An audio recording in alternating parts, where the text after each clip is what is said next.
Good morning, afternoon or evening to all you trainers throughout the world. I'm the Latest Trainer and welcome back to the channel.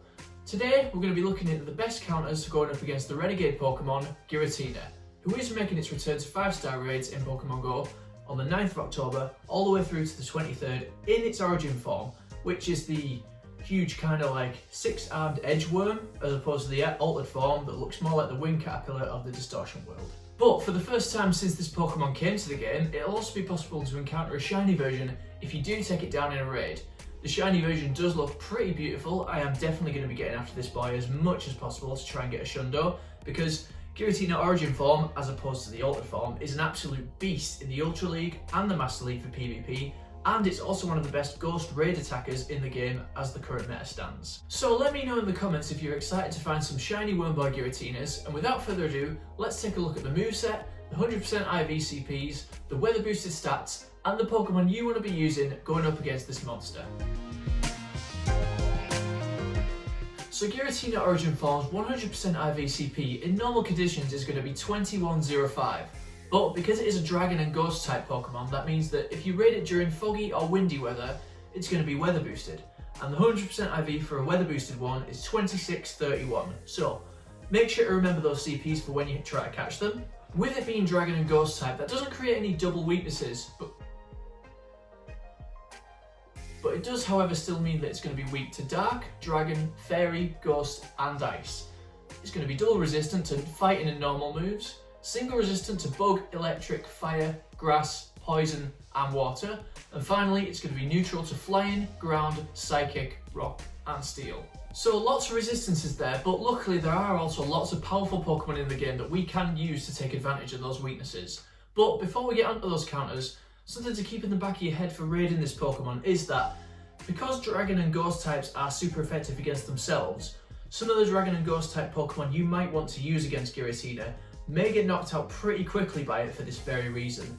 This will, however, depend on Giratina's moveset in each raid, which we're going to take a quick look at right now. So Giratina's current moves in the game are fast attacks of Dragon Tail and Shadow Claw, and then charge moves of Dragon Pulse, Ominous Wind and Shadow Ball. All these moves are boosted by Stab, and they can wipe your team pretty quickly if you're using Pokemon that are vulnerable to these moves. So be wary of using any glassy Ghost or Dragon types when going up against Giratina.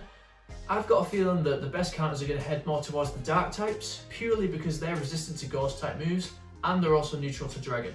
So let's have a look at those best counters right now.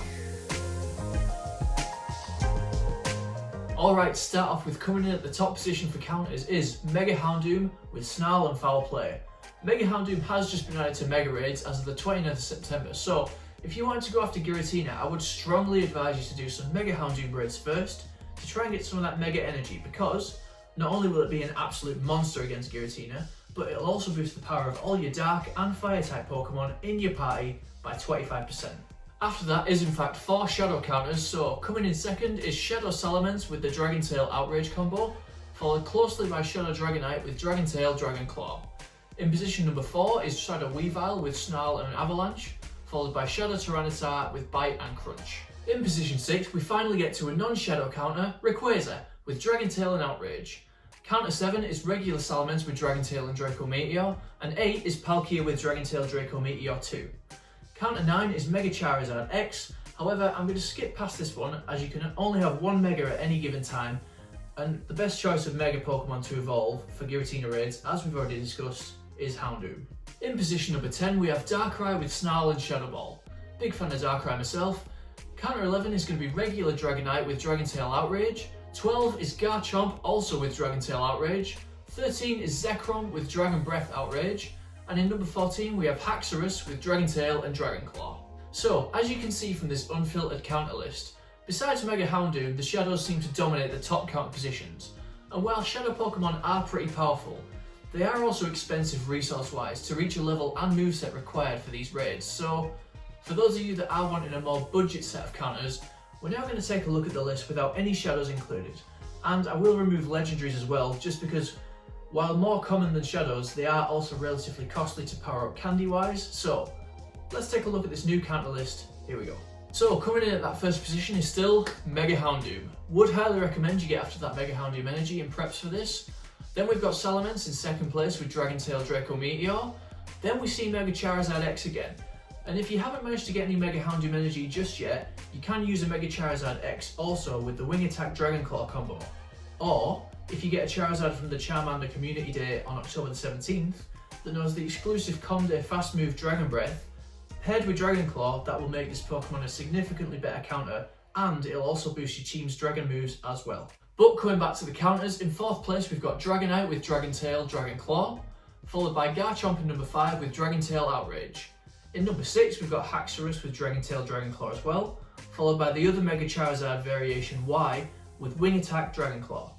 The same applies for this one with Dragon Breath Com Day moveset, it's just that in this case the other one will be more powerful due to it being a Dragon type and getting that same type attack bonus. Then we start getting into more ice territory, so up next is Weavile with Snarl and Avalanche, Galarian Darmanitan next with Ice Fang and Avalanche.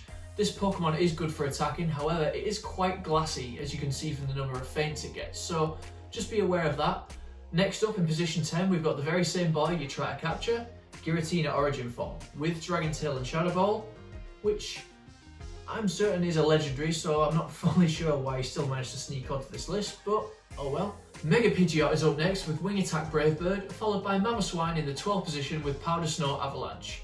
As we move further down the list, we see Hydreigon in number 13 with Dragon Breath Dark Pulse, Tyranitar with Bite and Crunch at number 14, and when we reach number 15 we see our very first fairy counter on the list, which is always nice to see. It's Togekiss, who is the number 1 fairy attacker at the moment, and probably will be until Mega Gardevoir gets added, with Charm and Dazzling Gleam. If you'd like to see more of the counters on this list, I will leave a link below, and a massive thanks again to PokeBattler for calculating and producing these counter guides. And just a little something to note after we've broke down these counters, this list is going off the premise that nothing is being boosted by the weather, so obviously when picking your counters, check first what the weather is, as the best counters could potentially be situational to that weather. If it's cloudy weather, it'll boost your fairy counters, if it's snowy, it'll boost your ice counters, and as I mentioned before, if it's foggy or windy, it'll boost your dark, ghost and dragon counters. But remember that these two weather conditions will also boost the Giratina's power and moves. So to wrap this video up, some key things to be aware of while going up against Giratina. It's available the 9th of October till the 23rd. It can be taken down with 2 maxed out trainers with optimal weather conditions and counters, but for the sake of the more casual players among us, I would recommend using a team of at least 4 to take this beast down. You can get it in its shiny form if you're lucky. It's going to be boosted in windy and foggy weather, and remember, although a great deal of the counters we discussed were dragon types, just because of how powerful dragon types are, depending on the moves Giratina has, it can be quite strong against the counters that you might decide to use. So what I'm going to do, and what I'd recommend you do as well, is to set up 2 teams focusing mainly around Dark, Ice and Ghost on one team, and then Dark, Ice and Dragon counters on another. And then upon going into the raid lobby, keep an eye on what Pokemon the game initially recommends you that you use. If it recommends you use Dragon type counters, you can probably safely assume it's going to have all Ghost type moves. And if it recommends Ghost type counters, it's probably running its all Dragon moveset. And you can allow this to help you to choose the best counters for going into that particular raid. So that does conclude this raid guide for Shiny Giratina Origin Forme. Thank you all so much for watching. If you have enjoyed the video, a like and a subscribe would be very much appreciated. And let me know down in the comments how many Shiny Giratinas you're hoping to get and what counters you're going to use up against it. Remember to follow on social media to stay up to date with all the latest Pokemon Go news and updates, and I'll see you all in the next video.